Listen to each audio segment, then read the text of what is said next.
Good morning and welcome to Seattle Unity, both in-house and online. Please rise if you are able and join us in a call to worship. Yes, God. Yes, God. Yes, God. From the bottom of my heart to the depths of my soul. Yes, God. Completely yes. My soul says yes. Let's sing that again. Yes, God. Yes, God. If you like harmony, sing them out strong. Yes, God. From the bottom of my heart to the depths of my soul. Yes, God. Completely yes.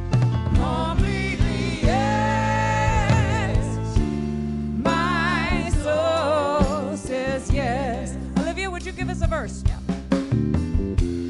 Not my will, God, but thy will be done. No more I, now it's Christ that lives in me. Oh God, I give my everything to you. I am surrendered completely through and through. Yes, God. Yes, God. From the bottom of my heart to the depths of my soul. Yes, God. Completely yes. Completely yes. My soul says yes. Let's pray on that. And so we take a moment to turn our attention within as we know the truth of our opening statement. So let us affirm it together. There is but one presence and one power in my life and in the universe, God the good, omnipotence. All right, let's sing it once through a little quietly this time so that the message goes internally, or it could be quietly in your head as a message for someone who's not in the room or maybe even not on the planet. We're saying, yes, God. 2, 3. Yes, God. Yes, God. From the bottom of my heart to the depths of my soul. Yes, God. Completely yes. Completely yes. My soul says yes, yes. Sing it out strong. Yes, God. Yes, God. Oh, from the bottom of my heart to the depths of my soul. Oh, yes, God. Completely, completely yes. My soul says yes. Thank you. Please be seated. Good morning. And welcome to Seattle Unity, both in-house and at home. Thank you for joining us. So let's turn this morning to our mission statement as we affirm it together. We are a welcoming spiritual community, thriving and extending beyond the heart of Seattle, celebrating, inspiring, and deepening our individual and collective spiritual journeys. Can I get an amen? All right. So a couple of announcements. First of all, I want to ask if anybody is here for the very first time. If this is your first Sunday, could you raise your hand? We do have a gift for you. Thank you for joining us today. And the ushers will find you if you keep your hand up just a little bit longer. All right, thank you. Couple of announcements. The women's group is meeting today at 11:45 in the youth area. And I don't know if all of you know, but we do have a meditation that starts at 8:30 in the morning. So if you're looking to deepen your practice and connect with people, 9 o'clock. 9 o'clock? 9 o'clock. Never mind. But you could come early. I also wanted to give a shout out to our ushers and greeters. They create a very welcoming experience for us here. And I'd like anyone who has served as an usher greeter just to stand for a moment so we can acknowledge and applaud you for being that welcoming face to Seattle Unity. Thank you so much. And if it's something you're interested in and would like to do, please come talk with me because we have some spaces that we need to fill with that program. Also coming up today, we have a special guest speaker, although he is no stranger to any of us. Reverend Michael Bogar is a great metaphysician and one of the favorite teachers, not only of Seattle Unity, but of the Northwest. So let's join me in just welcoming him right now, even though he'll be up later. Thank you, Michael. And he's going to be teaching a class Sunday for this Sunday and through May, called Voices of the Soul. And it starts at 11:30 in the conference room. So today is an intro to the class. If you haven't decided whether to sign up or not, we invite you to come at 11:30. He's amazing. Again, everyone who takes any classes from him is profoundly affected because he has such great wisdom. So you also need to register if you're planning on coming after this on the website. Okay, so our question today for those folks at home is, have you ever had a burning bush moment where you knew the divine was speaking? All right. And everybody else, let's all stand and greet one another.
Standing as you are able. We're going to do another quick sing-along. This is an older tune. It's a spiritual, but the way I use it right now is about service. And it means when somebody knocks on your door and they're asking for help, we speak to them. We are bound to answer. It goes like this. 1, 2, 3. Somebody's knocking at my door. Somebody's knocking at my door. Oh, Spirit, I'm bound to answer. Somebody's knocking at my door. Let's do it again. Somebody's knocking at my door. Yeah. Somebody's knocking at my door. Oh, Spirit, I'm bound to answer. Somebody's knocking at my door. Somebody's calling my name. Somebody's calling out my name. Somebody's calling out my name. Oh, Spirit, I'm bound to answer. Somebody's calling out my name. Dance break. Get it going.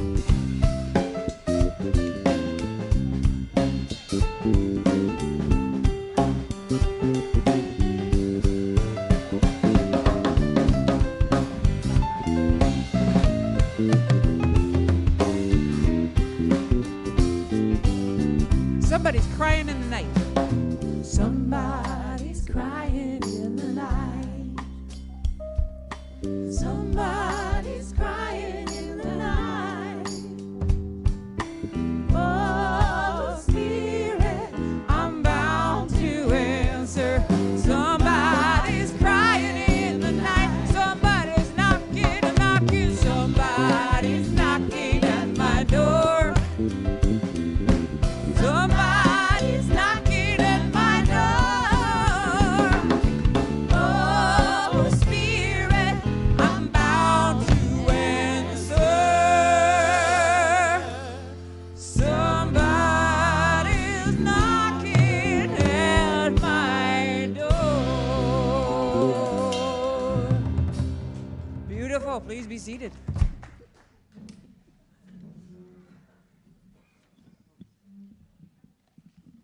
So hopefully you can feel your heart beating a little bit. At Unity, we do these more up-tempo sing-alongs to get that blood moving, make sure that we're awake. Because in the center of every Unity service we make space for a meditation, so we'll share silence together. And if I'm not awake, I will fall asleep in the silence, which is not the same as meditating. But we're coming into the more contemplative part of our service. It will include that silent meditation and a slow chant that we do together. It's a way of unifying our heartbeats in the room and our breath. But our first step comes with the guidance from one of our spiritual authorities and community members, and today that's the fabulous Terry Muharski.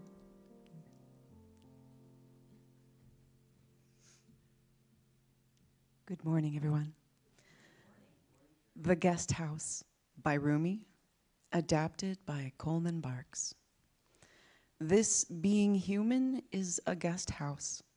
Every morning a new arrival, a joy, a depression, a meanness, some momentary awareness comes as an unexpected visitor.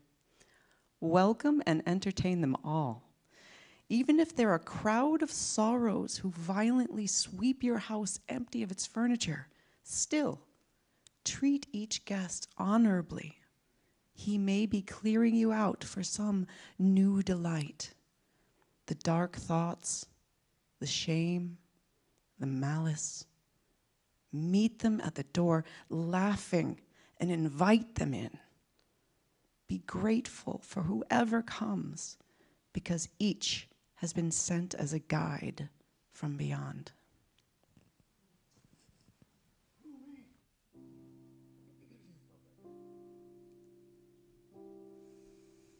The chant we'll use comes from our old hymnal. We don't use a hymnal anymore, but I like to pull some of those songs out again, especially if they're pretty easy. This is called Sweep Over My Soul. Join in when you want to.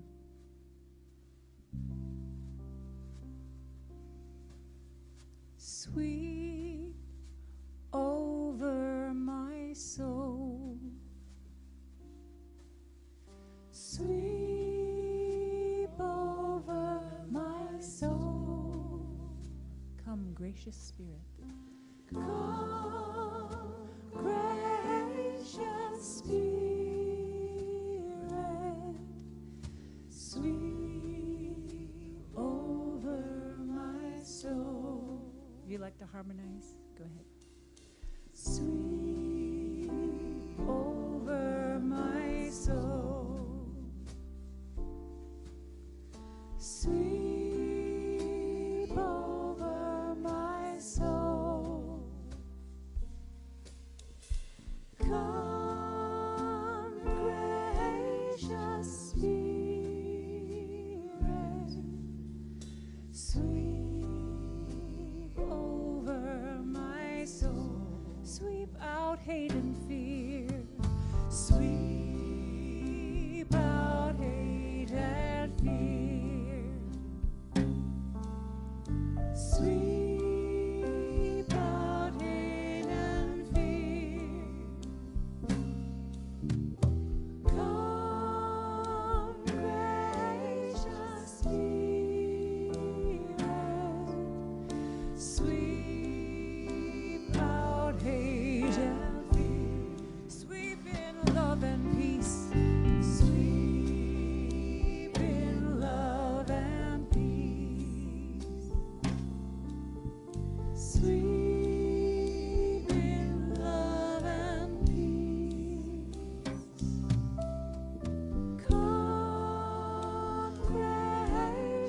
Sweep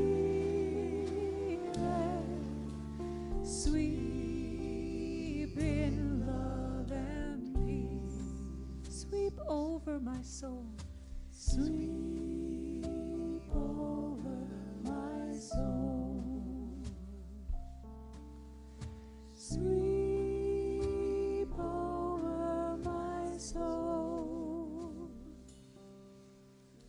Come, gracious Spirit, sweep over my soul.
Something as small as an apple, simple and somehow complex, sweet and divine, perfect design. Can I speak to the architect?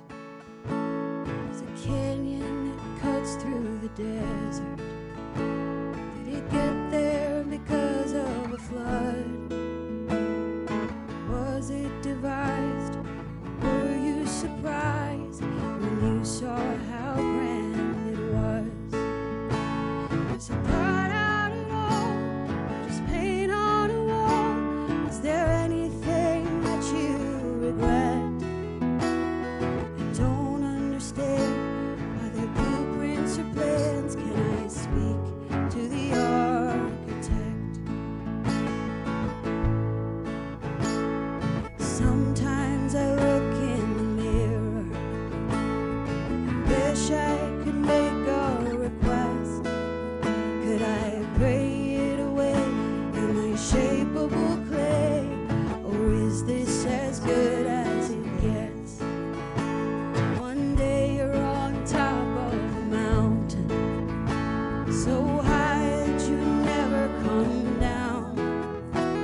understand other blueprints or plans? Can I speak to the architect?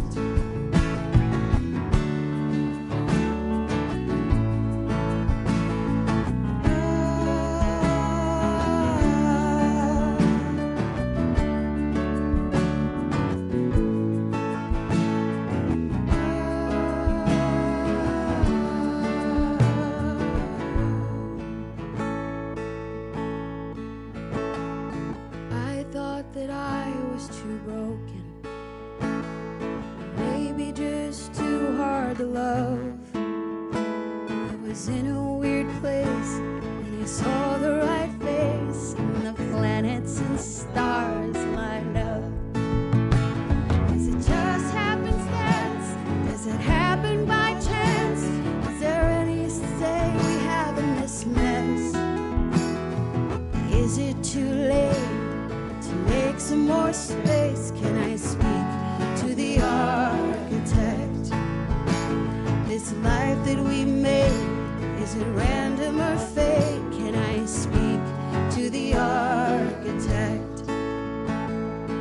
Is there an architect?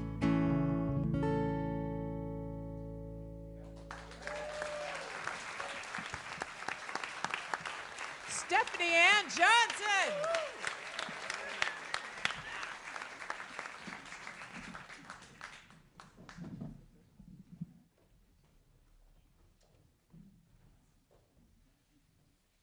I love that song. Is there an architect?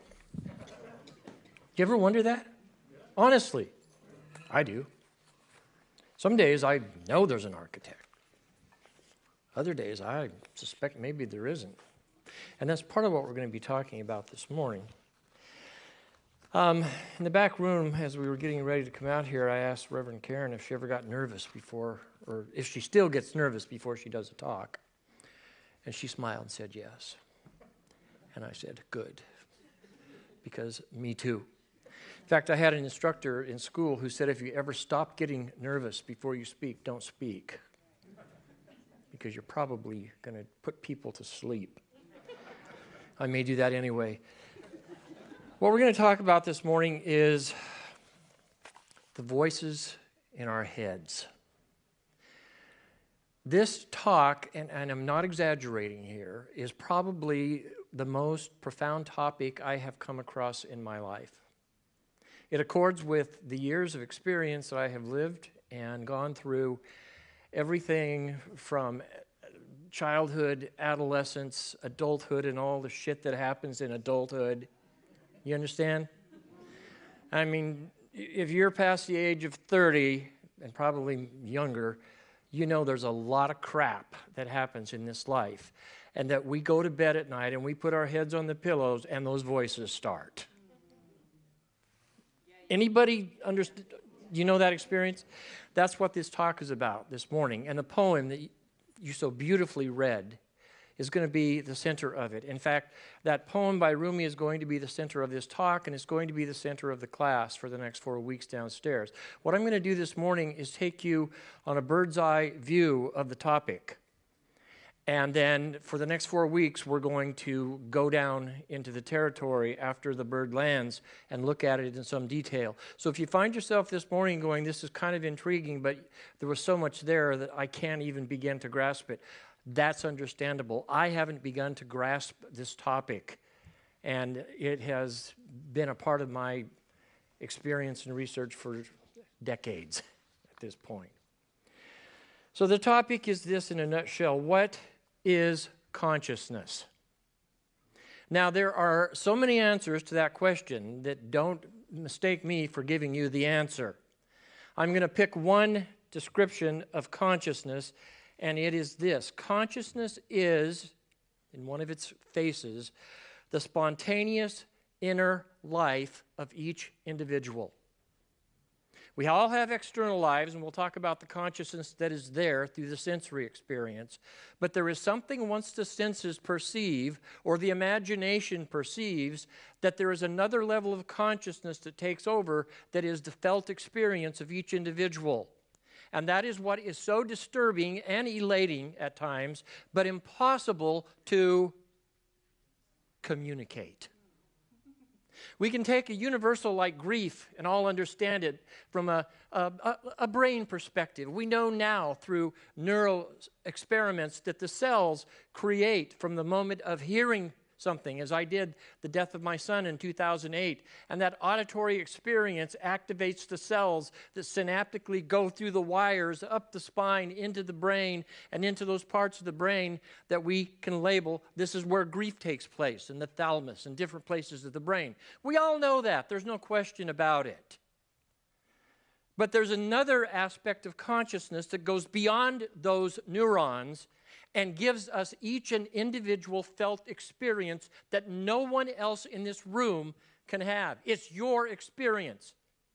And consciousness scientists and those who study this sort of thing are saying, we cannot tell you that is something that happens in the neurons. The neurons are universal in the sense that we all know the big words like joy and depression and enthusiasm and all the things that we name as emotions and ideas. But once those emotions and ideas are activated in our brains, if you will, there is your experience of it that is like no one else's. And that's what want to talk about this morning, because there's a huge controversy right now in consciousness studies. If I had another lifetime, and I suspect I will, it would be focused on studying consciousness at this point in the evolution of the human beings. But there's two schools of thought. One is called the physical or the materialist school of consciousness. And in this is the one that we're basically raised with in this culture. And it is that consciousness is in the neurons. Daniel Dennett, anybody heard of Daniel Dennett? Oh, good. How about Richard Dawkins? Some of you have heard of Dawkins. Well, these and other characters are writing on the materialist perspective, saying that all consciousness, even your individual felt experience consciousness, can be explained by neurons. There's another group of people that say, typically, yes, you're right, some of consciousness can be explained through physical neurons, but there's another aspect of consciousness, this is called the hard problem of consciousness, that cannot explain why we have individual consciousness. And even more, why we each have individual voices in our consciousness that speak to us. I want to look at this idea of voices for a moment here. These are some quotes, and you can find a whole website on voices in my head quotes. Here's one. It's anonymous, but some people say it's from Steve Martin, the comedian. And it says this, but it was in this moment, lying in bed late at night, that I first realized that the voice in my head, the running commentary that had dominated my field of consciousness since I could remember, was an asshole. Anybody identify with that voice? Number 2, Leonard Cohen, the great poet, wrote this. He said, I wrote this quite a few years ago, and here's what he wrote. The voices in my head, they don't care what I do. They just want to argue the matter through and through. Do you know that experience? You should go ask that person out. What, are you crazy? They're way above you. They'll say, no, thank you. Well, you're going to be alone the rest of your life. Yeah, that's probably true. I will be alone the rest of my life. What am I going to do being alone the rest of my life? And on and on and on the insanity goes. I'm in recovery. And when I first got in recovery 25 years ago now, I got a sponsor. His name was Don. He was a retired truck driver. He had a belly of the Japanese Buddha, and he laughed all the time, and that's part of what I loved about him. I used to tell him my thoughts, the voices in my head, and what they were saying when I was drinking and after I was drinking. And he would just break out in laughter and say, Michael, when are you going to realize you're crazy? In fact, one of the things he said to me was, if you're ever at home and you're alone and you start to hear those voices in your head talking, and they do, Never shuts up. William James called it stream of consciousness. They never shut up. He said, if you're ever in that experience and you're home alone with those voices going off in your head, get the hell out of your house because you're there with a crazy man. Here's another quote. Last one I'll read. This is from the Beach Boys, Brian Wilson. He said, every now and then I hear voices in my head, but not very clear. I can't understand what they're saying a lot of times, but they bother me. They say it's a mental illness. I've been diagnosed as a manic depressive. Well, I'm not questioning that he isn't a manic depressive, but what I want to do this morning is ask this question, and this is the basic question. Are these voices in my head purposeful? Or, an architect, is there an architect behind this structure of these random chaotic consciousness that runs through me like a river all the time? Or is it just random chance of where neurons are activated because of the way I was raised or because of society or because of some cultural issue or political issue or religious issue? Am I a victim of all this stuff? Or is there purpose in consciousness? These voices. That's the big question, isn't it? And I'm going to suggest, I'm going to go through this very quickly because this is what Rumi, I think, is. What side is Rumi landing on? Purposeful or random? Purposeful. This poem is a beautiful articulation of how people used to think in antiquity. When you read the Mahabharata, the great Indian text, what is it? What's in that story? Or the Bible? Or the Quran? The Homer's Iliad and Odyssey, any great mythology, any great ancient text, what is the common story in all of those texts? What? Yes. It is all conversational consciousness. Human beings are in constant conversation with whom in these works? The gods.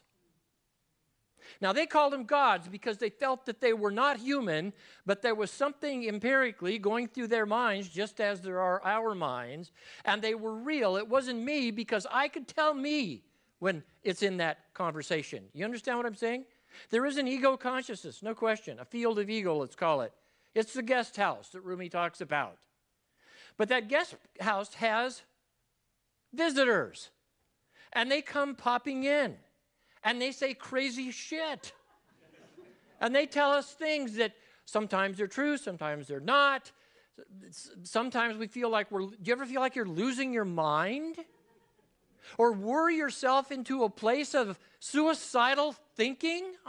Honestly, it's like, I know I'm not going to do it, but I'm thinking about it. Some say no, some say yes. Well, the ones who are saying yes, I'm saying, is there purpose in those suicidal thoughts? That's the question we're asking. Let's go to the poem. Up there. We're going to go through this morning line by line with this idea of asking the question, is it intentional consciousness, these voices in my head, or is it just random crap that I need drugs for? Prescription or non-prescription? Or alcohol, or television, or whatever we use to shut those voices up. Rumi says, this being human is a guest house. What is the guest house here? The mind, I hear some say. What else? The body? What else? Physical existence. What? Physical existence. Physical existence. Our experience. All these are good answers. We'll talk about it more this afternoon as we get into it in the class. But I'm going to suggest, for me, the guest house suggests that there is a person who lives in this body, this house, and it is, we'll call it the ego, for lack of a better word. It's the I. And the I has this guest house ordered. Most of us have homes where we know where everything is. If I said right now, imagine your bedroom, your living room, you can see them, can't you, in your mind's eye, and you can see where things are. If I say, where's the lamp in your bedroom? Where's the lamp in your living room? Where's the sink in your bathroom? You know your house. You know it in detail.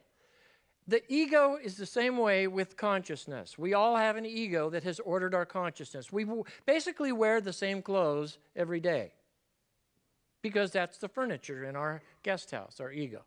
We basically have the same conversations every day, the same topics. Whatever you're into, you have the same conversations. That's great. It's wonderful because we need an ordered house, an ego. That's the guest house. So let's go on with this. He says this being human is a guest house. That's just a statement of fact. Each of us has an ego. We have an orderly consciousness, at least the best we can. He goes on, but every morning, what? There's a new arrival. This is not someone who lives in the house. This is some intruder who comes knocking on the door and says, I got something to say to you. A new arrival. And then it goes on and says who these new arrivals are. A joy. Well, when the joy comes to the guest house, what do we typically say? Come on in. This is God in manifestation. God is joy. Yes? No question about it. I love it the way Rumi starts. The very first thing he says is, one of the guests that come to your house is joy. And we're like, yeah, this is going to be a good poem. But then he says, after joy, what? A depression. A what? A depression, something that drags you down into the dark and says you're a big effing loser. You're a nobody. You'll never date that person. They're too good for you. You'll never achieve this job because you don't have the talent. All these voices, you understand? I ride my bike almost every night because it's a place for me to kind of go check out the guest house. And during that bike ride, sometimes I catch myself going down these rabbit trails of consciousness, thinking things, and I catch myself in the middle of it and go, what the are you thinking? So, to this guest house comes a joy, a depression, a what? What's next? Meanness. Now, help me out here. What does that mean to you? What's a meanness? A critic. A bad thought. Negative self-talk. You're being mean to yourself. Is it always we're being mean to ourselves? No. It's the best place to be mean to those SOBs who F up my life.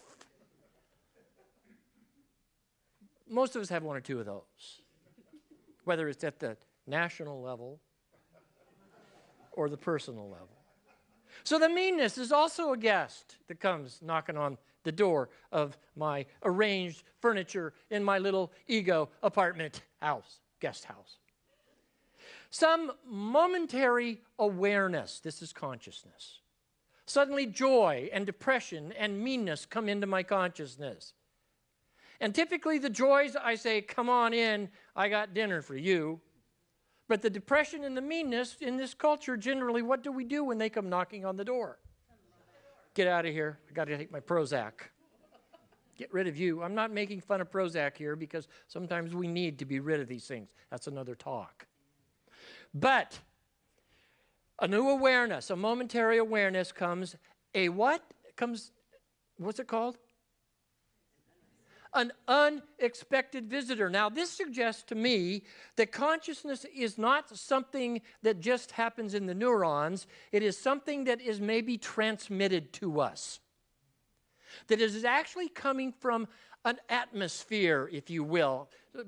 William James, in a famous paper and lecture he gave in 1899, we'll be looking at in the class, wrote a 19-page paper on what he called the transmission theory, that these joys and depressions and meanness and unexpected visitors are actually sent to us through transmissions. I'm talking to my wife here. Transmissions that come to us, you'll see why in a moment.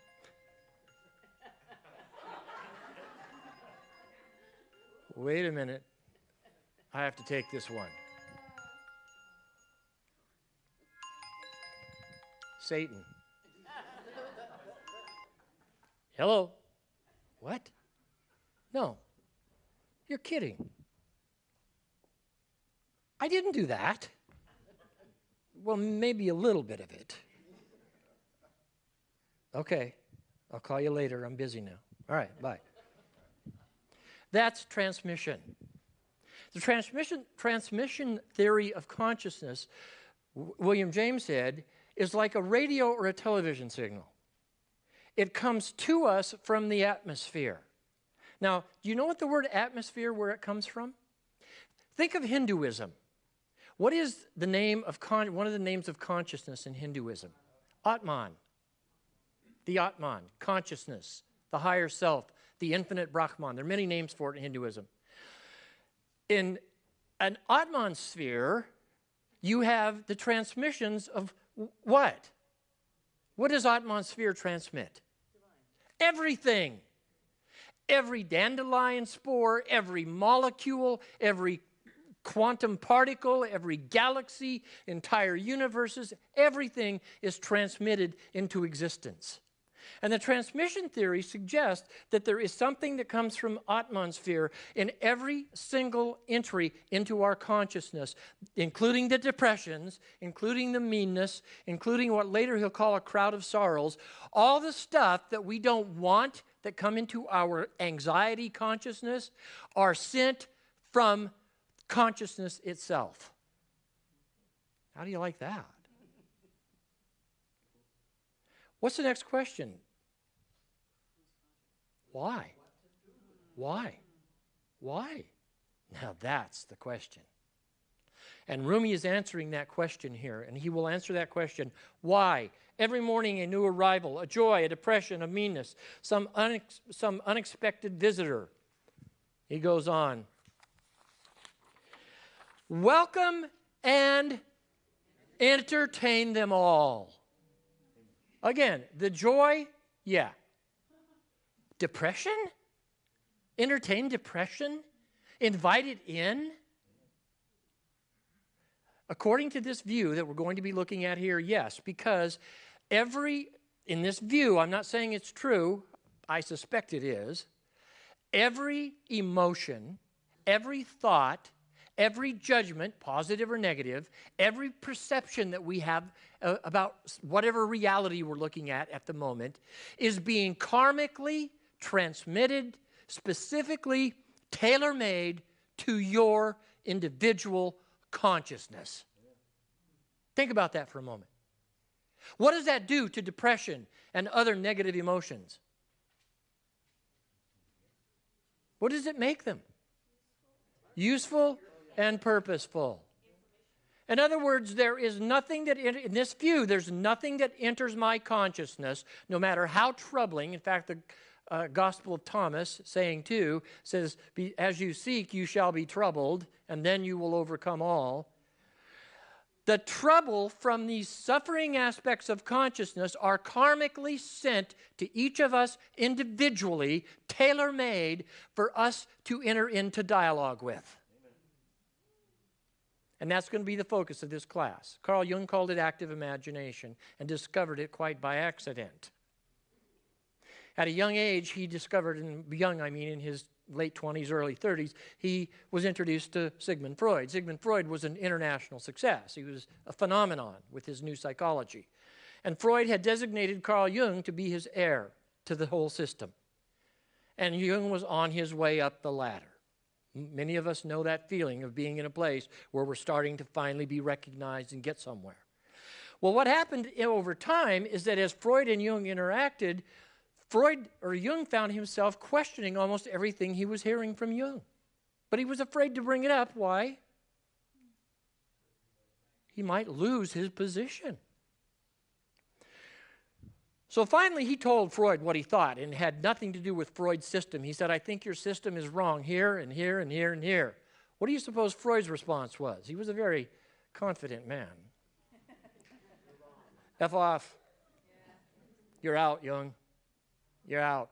You are no longer my heir apparent. You're just out. Now, for those of us that have had the experience of losing a position that we thought was going to finally take us where we deserve to be, know that experience. And Jung found whom knocking at his door? Depression. He was in his biography, he said, I was sitting in my study, I forget what he was, 33 or whatever, sitting in my study in the dark thinking, I've just ruined my whole life.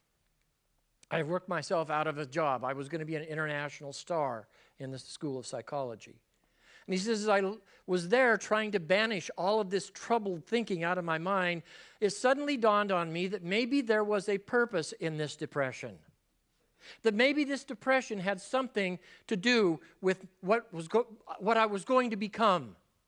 So he said, I closed my eyes and I began to just enter into the depression and to open the doors. These are Jung's own word, to the guest house.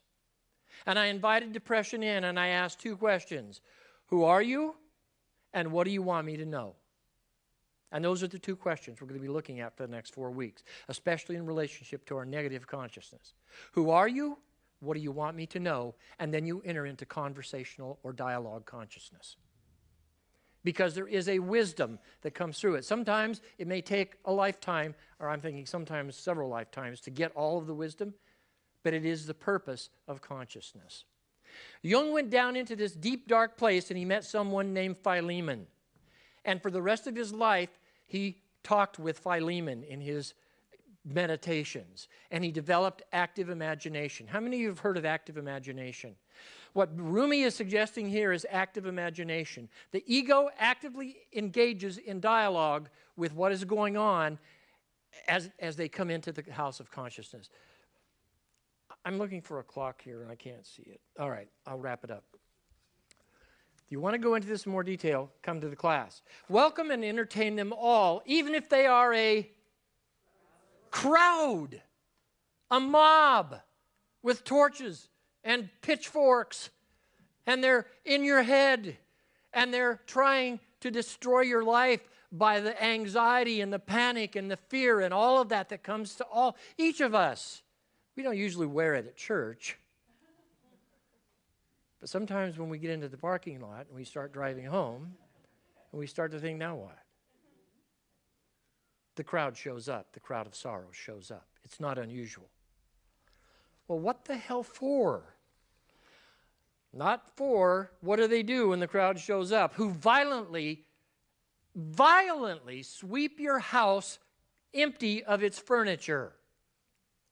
Now, what does that mean? The ego has tidied up its little space. And these negative aspects of consciousness come into that space and they completely destroy the furniture, rearrange everything. And I'm supposed to invite them into my house? Yeah, because that's what they're there for. They're there to clear out the old house and all the old furniture because, Rumi goes on, still treat each guest honorably, that's the active imagination, sit them down and have a conversation with them. Why? Because he, whatever that negative aspect is, may be cleaning you out for some new delight. Hey, it's starting to look up. The dark thought, the shame, the malice, meet them at the door, laughing. Now, I don't mean this laughing at them. This is have a sense of humor, lighten the hell up,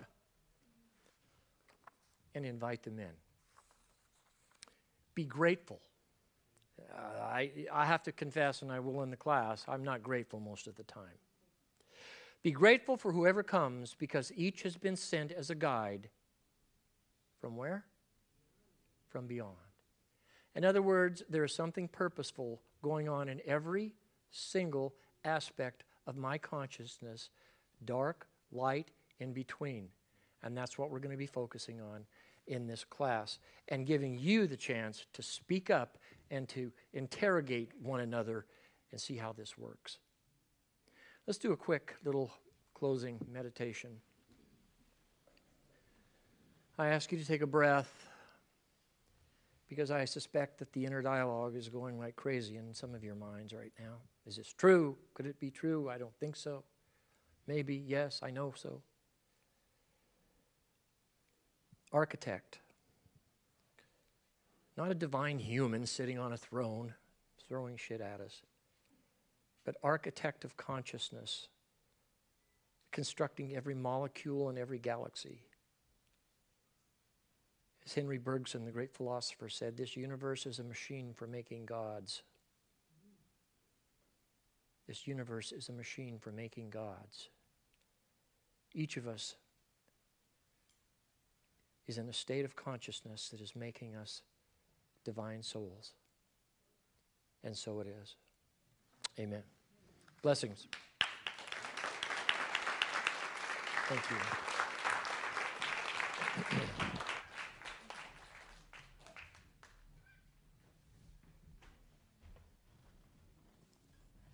Thank you, Michael. And the class starts at 11:30 on the first floor.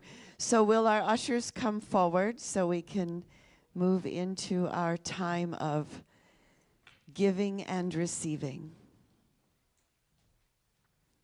Recognizing that this too is a sacred time.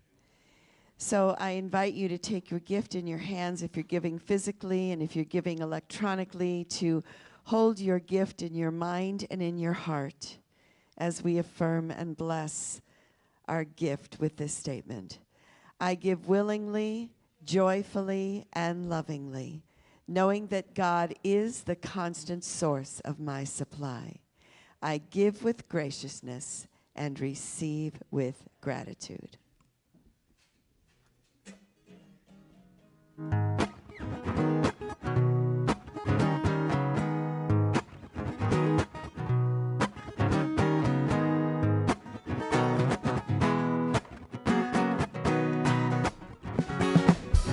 Don't be afraid now.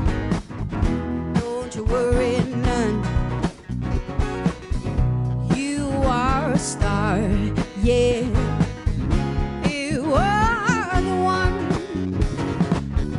where you relax, yeah. Oh, and listen in. That'll be the day, child, the day that you begin. Ooh. La la la. Na na na.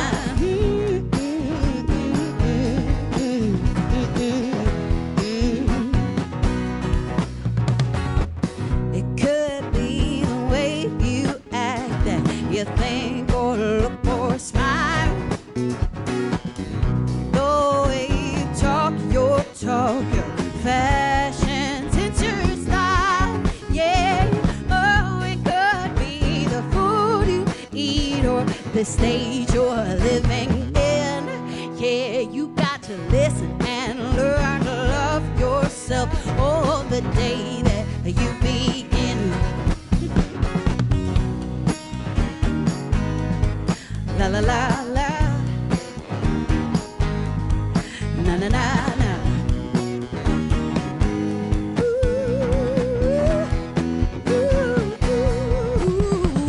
Oh, I used to be afraid. Ow, I used to shake with fear. I did. Now I know I'm not alone because now you are here. Yeah. Oh, I finally found a place to be. Yeah. I finally found my friends. Oh, this is the day, hey, child, the day that you begin. This is the day, hey, child, oh, the day that you begin. This is the day, child, the day that you begin. Stephanie Ann Johnson.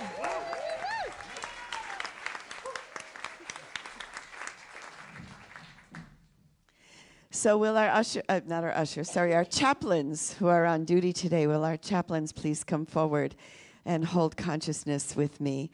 And also just know that if you are in need of prayer, they are here to hold space and to pray with you.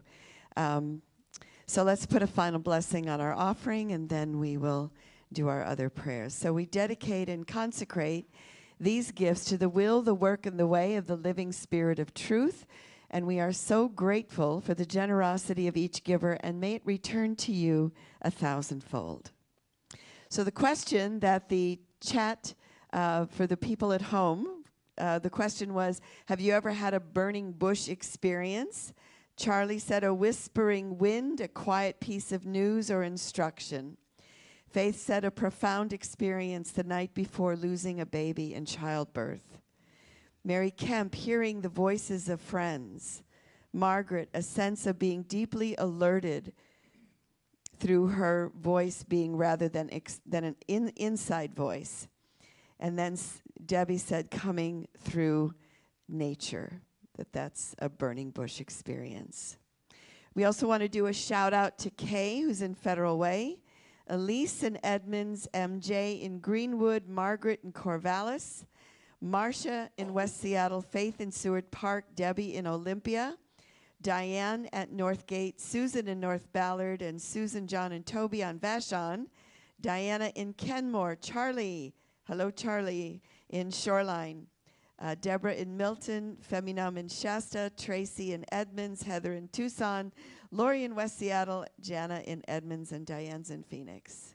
So we include all of them. So now I invite you just to turn your attention within as we focus on those who have requested prayer. And we want to begin. We bless the Pope as he makes and continues his journey in life, and we bless him and thank him for all the good that he has brought to this planet. We hold in our prayers for healing for Charlie and for Hugh. We hold and we bless Mary and Naomi, Marcia and Sabrina, Randy and April, Alexander, Larry, Julie, Joe, John, Margaret, and we remember Michelangelo Jacco in his remembrance. And we also hold in our prayers Karen, Amanda, and Katie, Doug, and we hold Lauren, Andrea, and Maria, Anna Maria, and Scott, Carla, Robbie, and anyone else who comes to your mind, the detained immigrants, that Spirit of God goes before them. So I invite you to speak the names now of those people and or places that are in need of prayer. Speak the names now.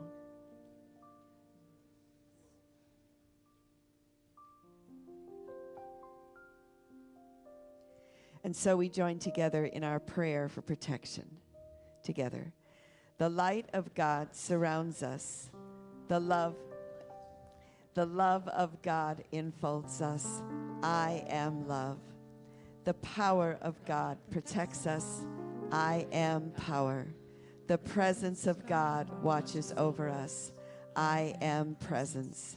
Wherever we are, God is, and all is well. That is the truth. Yes, it is, Heather. Thank you.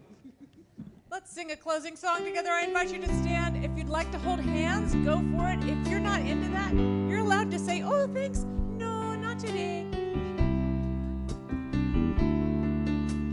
Okay. Now we'll sing All Is Well. And then if you'd like to go upstairs afterwards for coffee and tea, please do. This is a great community, especially for those who are the first time. I invite you to just say, hi, who are you? And you'll hear some stories. Ooh.